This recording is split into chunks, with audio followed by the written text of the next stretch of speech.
Imagine this. You drop your girlfriend off downtown for a night out with her best friend, telling her to call you if anything goes wrong.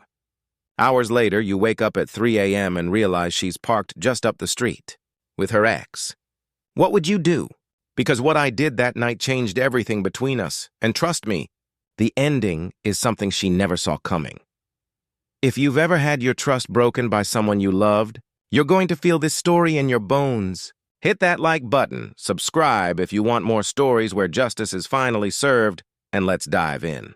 I'll be real with you guys. I thought I was in a solid relationship. My girlfriend and I had been together long enough that I trusted her completely. So when she told me she and her best friend were going downtown for a girls' night out, I didn't hesitate. I even drove them there myself. Before they got out of the car, I looked her dead in the eyes and said, "If anything happens, if you need me for any reason, call me. I don't care if it's late, I'll come." She smiled, gave me a quick kiss, and they left. As I drove home, I sent her a simple text.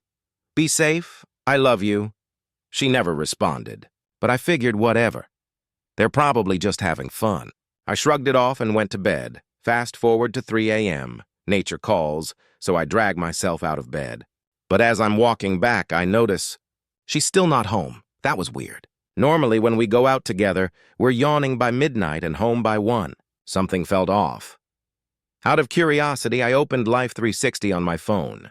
That's when my stomach dropped. She wasn't downtown. She wasn't on her way home. She was parked just up the street. And according to the app, she'd been sitting there for over 30 minutes. My heart started pounding. A million questions ran through my head. Why the hell would she be parked there at 3 a.m.? Who's she with? Why didn't she call me? I threw on clothes, grabbed my keys, and practically sprinted to my car. When I pulled up, there she was, sitting in a car with him, her ex. The same guy she'd been on and off with for over a year before me. I went from 0 to 100 instantly. I slammed my door, stormed over, and shouted for them to get out. Her ex had the nerve to raise his hands and say, "Nothing happened, man. I was just giving her a ride home." Meanwhile, my girlfriend started crying, babbling about how her friend got roofied, and that she was lucky her ex happened to be there to help. But here's the thing. Her friend's roommate had already picked her up, and that same roommate had even offered my girlfriend a ride home, which she refused. So why was she here? With him. I drove her home in silence, gripping the wheel so hard my knuckles turned white. She kept throwing excuses at me. I saw a familiar face downtown and just felt safe with him. He had just gotten off work at the bar and offered to drive me. I didn't want to bother you since you had work early. Not once did she text me. Not once did she call. Not even after I told her to. My mind was racing. Was I overreacting? Was I just being paranoid? Or was I staring down the truth I didn't want to admit, that she chose him over me that night? The next day, I couldn't get the image out of my head. Her sitting in his car at 3 a.m., just up the street from my house. I realized something important. Trust isn't about what someone says. It's about what they do. And what she did told me everything I needed to know. She didn't call me when she needed help. She didn't come home when she could have. She didn't respect the boundaries we set, and honestly, I wasn't going to sit around waiting to be played, so I decided, if she could lie to me, I'd show her what honesty really looks like. My way. That night, she wanted to talk. She looked me in the eyes, all teary, and swore nothing happened. She begged me to believe her. But here's what I did instead. I let her talk. I nodded. I told her I needed space to process. Then, quietly, I started planning my exit. The next week, while she thought everything was fine, I moved my important stuff out of our shared space. Documents, valuables, everything. I blocked her ex on all my socials so she couldn't see what I was about to do, and then I pulled the final move. I sat her down and told her flat out, "I don't believe you. And more importantly, I don't trust you. You didn't call me. You didn't come home. You didn't respect me. So we're done." She burst into tears, begged, said it was all a misunderstanding, but I'd already lined up a new apartment. My bags were packed, and the cherry on top?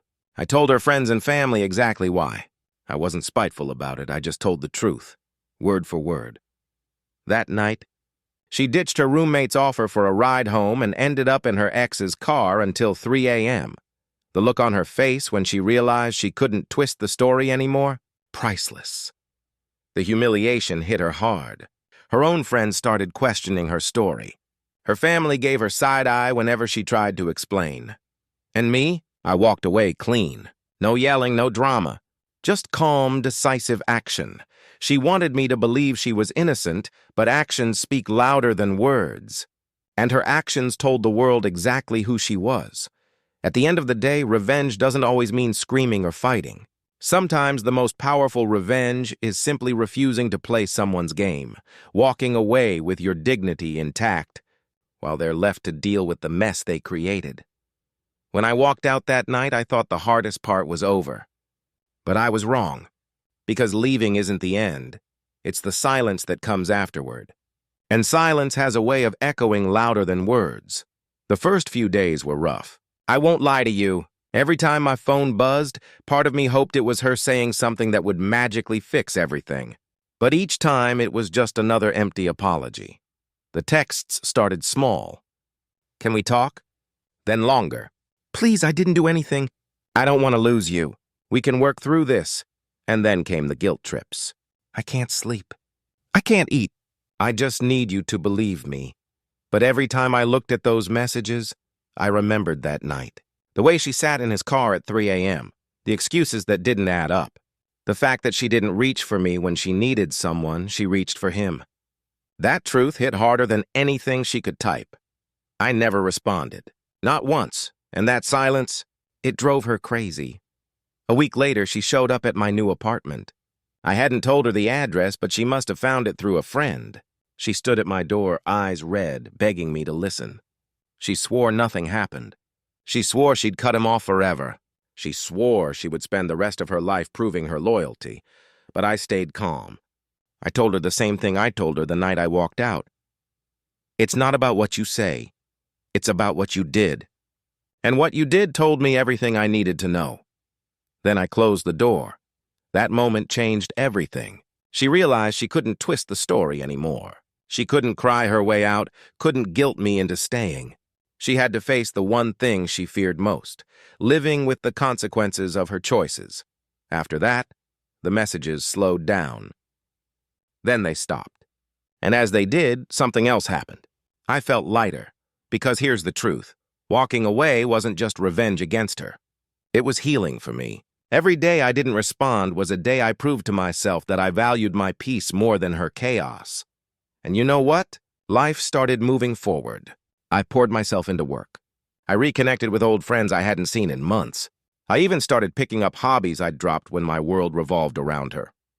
One night, months later, I ran into one of her old friends downtown. She told me my ex had been struggling, burning bridges, isolating herself, still trying to explain that night to anyone who would listen.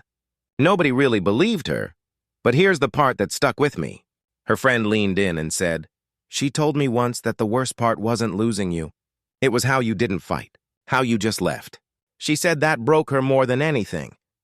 And in that moment, I realized something powerful. Revenge isn't always loud. It doesn't always come from shouting or from humiliating someone or from exposing them. Sometimes the sweetest revenge is being so calm, so final, that the other person is forced to sit with what they lost, knowing they'll never get it back. So no, I didn't need to scream.